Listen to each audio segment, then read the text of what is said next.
Right now, somewhere in the world, someone is sitting alone with their thoughts getting louder by the second. The room is quiet, but their mind is not. Their phone is in their hand, scrolling without really seeing anything, hoping something, anything, will distract them from the weight pressing on their chest. Tonight feels heavier than other nights, the kind of heavy that makes breathing feel like work. And in that moment, when strength is gone and words don't come easily, they whisper a simple, desperate cry for help. Not for attention, not for drama, just for relief, just for someone or something to hear them. And while they're whispering that cry, this message has appeared in front of you. That's not random. Moments like this don't collide by accident. You may not realize it yet, but nights like these are often the turning point, the breaking point before a breakthrough. The moment when someone finally admits, even if only to God, that they can't keep going the same way. The cry doesn't always sound dramatic. Sometimes it's just a tired sigh. Sometimes it's silence. Sometimes it's tears that fall without sound because they don't even have the energy to cry out loud anymore. And the scariest part is this: most people around them have no idea. During the day they smile, they show up, they do what's expected. But when night comes, the mask comes off, and the pain they've been holding back floods in. That's when the questions come. Why does it hurt this much? Why do I feel so alone? Does anyone see me? Does anyone care? Tonight, someone is asking those questions, and whether you believe it or not, your awareness of this moment matters. Because help doesn't always arrive in obvious ways. It doesn't always come as a miracle that shakes the room. Sometimes it comes quietly, through a reminder that they are not invisible, through a sense that someone, somewhere, cares enough to pause, cares enough to listen, cares enough to stay. And that's why this matters, because you're here. And being here means you're part of something bigger than you think. There are people who have been strong for far too long. The kind of strong that doesn't get praised, because no one sees the effort it takes just to survive another day. They've carried responsibilities that weren't meant for them alone. They've absorbed pain that should have been shared. They've given chances, forgiveness, patience, over and over again until there's nothing left. And tonight, that exhaustion has reached its limit. The cry for help isn't weakness, it's honesty. It's the soul finally saying, I can't keep pretending I'm okay. And that kind of honesty matters deeply. What most people don't understand is that moments like this are sacred, fragile, powerful. When someone reaches the end of themselves, they become open in a way they've never been before. Open to change, open to hope, open to help.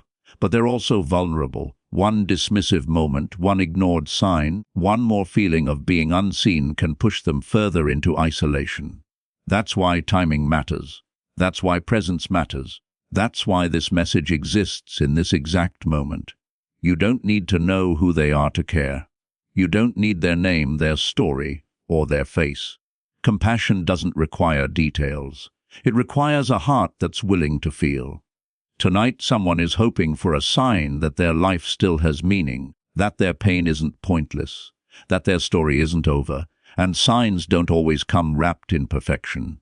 Sometimes they come as a quiet nudge, a reminder, a moment that interrupts the noise just long enough for hope to breathe again.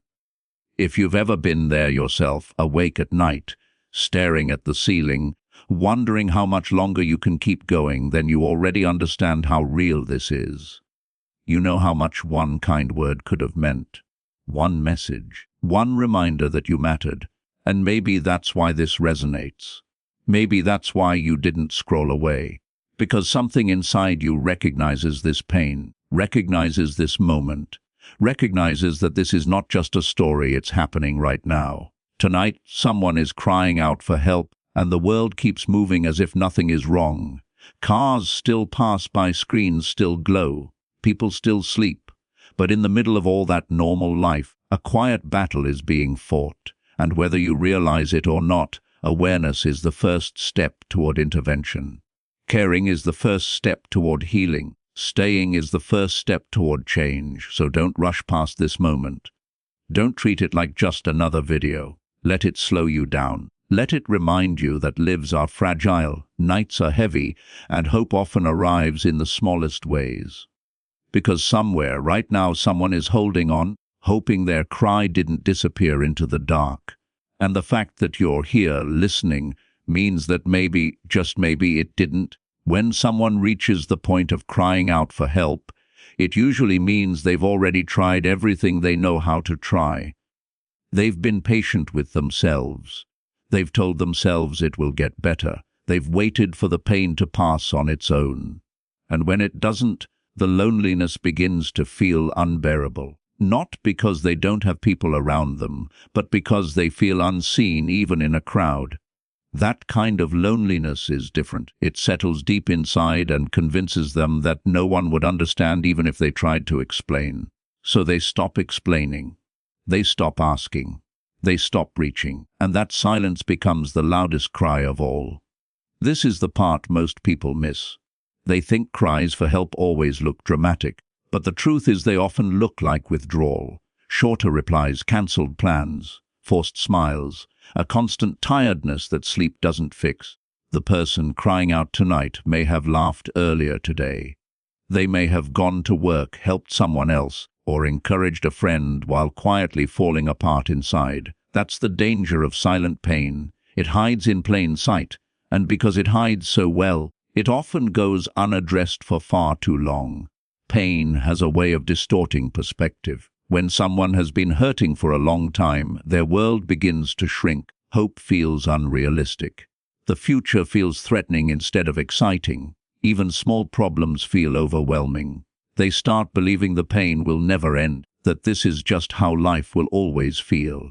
And when that belief takes hold, despair creeps in, not loudly but subtly. It whispers lies like, "You're a burden. Nothing will change. No one would notice if you disappeared." These thoughts don't arrive all at once. They build slowly, night after night, until the person feels trapped inside their own mind. What they need in moments like this is not judgment, not advice, not quick fixes. They need connection. They need to know that their life still has weight, that their presence still matters, that their pain is valid. Sometimes all it takes to interrupt that spiral is one reminder that they are seen. One moment of genuine care. One sign that someone noticed their struggle and didn't turn away. That's why timing matters so much. Because when someone finally cries out, they're standing at a fragile crossroads. It's important to understand that helping doesn't always mean doing something big. You don't have to save anyone in a dramatic way. You don't have to have perfect words or deep wisdom. Often, the most powerful thing you can offer is your presence. A message that says, "I'm here." A moment of listening without trying to fix everything. A simple act of kindness that reminds someone they're not alone in the world. These small gestures may seem insignificant to you, but to someone in pain, they can feel like lifelines. There's also something deeper happening in moments like this. When someone cries out for help, it's often because their soul is tired of carrying everything alone. They're longing for relief, yes, but also for meaning. They want to know that their suffering isn't pointless, that there's a reason they've endured so much, that their story hasn't been reduced to pain. And that's where hope quietly enters. Not as a sudden answer, but as a possibility.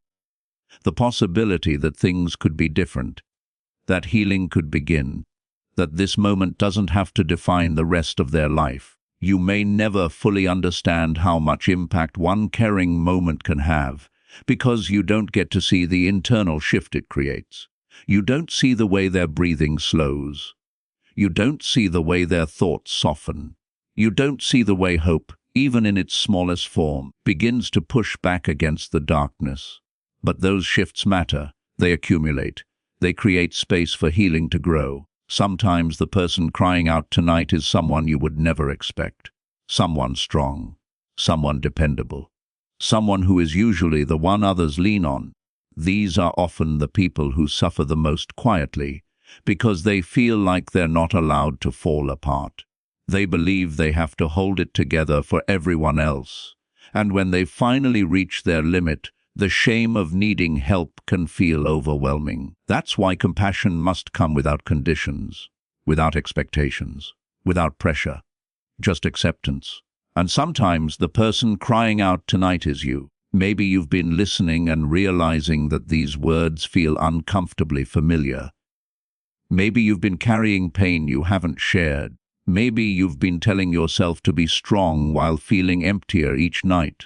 If that's the case, know this: your cry matters too. You are not weak for needing help. You are not failing because you're struggling. Reaching out is not giving up. It's choosing life. It's choosing healing. It's choosing to believe that your story is still unfolding. Pain thrives in isolation, but it weakens in connection. And whether you are the one who needs help or the one who is being positioned to offer it, this moment matters. Compassion is not accidental. Awareness is not random. When hearts align in moments like this, something powerful happens. Healing begins quietly, gently, one moment at a time. Before this moment passes, take a second to really sit with what you've heard, not just in your mind, but in your heart. Because moments like this are easy to scroll past, easy to forget, easy to replace with the next distraction. But the truth is, tonight is not just another night for someone out there. It's a night that feels endless. A night where every thought echoes louder. A night where hope feels fragile and uncertain. And somehow you were brought here in the middle of that. Not by chance, but by timing that carries meaning. You may be wondering what you're supposed to do with this awareness. What role you could possibly play when you don't know who is hurting or where they are. But helping doesn't always start with action. Sometimes it starts with intention, with choosing not to harden your heart, with choosing to care even when it would be easier to stay detached. Compassion is powerful because it moves beyond convenience. It asks you to be present, to pause, to acknowledge that another human life is struggling right now. There is a quiet strength in simply staying, in letting this message linger instead of rushing away. When you stay, you create space for something meaningful to happen. You allow empathy to rise. You allow perspective to shift. And in that space, you may feel a gentle nudge, an urge to pray, to reach out, to check on someone, to speak words of kindness you've been holding back. Those nudges matter more than you realize. They are often the beginning of answers to prayers you didn't even hear. It's important to remember that you don't have to be perfect to make a difference. You don't have to have everything figured out in your own life. Broken people help broken people every day. In fact, your own experiences with pain may be exactly what makes you capable of understanding someone else's struggle. Empathy doesn't come from perfection, it comes from shared humanity, from knowing what it feels like to be overwhelmed, tired, or afraid. And when empathy leads your actions, even the smallest gesture can carry tremendous weight. If someone comes to your mind right now, don't ignore that. There's a reason they surfaced. It could be a friend who's been quiet lately, a family member who seems distant, or someone you haven't spoken to in a long time. You don't need a long conversation or the right words. A simple message that says, "I'm thinking about you," or "I hope you're okay," can break through walls of isolation. It can remind someone that they matter, that they are remembered, that they are not facing the night alone. And if no one specific comes to mind, that's okay too. You can still choose to respond with care. You can choose patience in your interactions, gentleness in your words, kindness where frustration would usually take over. These choices ripple outward in ways you may never see. A kind tone can soften a hard day. A moment of understanding can ease hidden pain. The impact of compassion is often invisible, but it is never insignificant. For those who are struggling themselves, let this be your permission to breathe, to stop pretending you're okay if you're not, to acknowledge that you've been carrying more than you should alone. You don't have to have a dramatic breakdown for your pain to be real. You don't have to wait until things become unbearable to seek support. Reaching out is not a sign of weakness, it's an act of courage. It's a declaration that your life is worth caring for. Tonight does not have to end the way it began. Even if nothing changes immediately, even if the pain doesn't disappear all at once, something can shift. Awareness has a way of opening doors. Compassion has a way of softening hearts. And hope, even in its smallest form, has a way of growing when it's given room. You don't have to carry the entire weight of the world. You only have to take the next right step, however small it may feel. As this message comes to a close, hold on to one simple truth: someone's cry has been heard. Whether through prayer, through presence, through kindness, or through this very moment, it has not gone unnoticed, and neither have you. Your willingness to listen matters. Your willingness to care matters.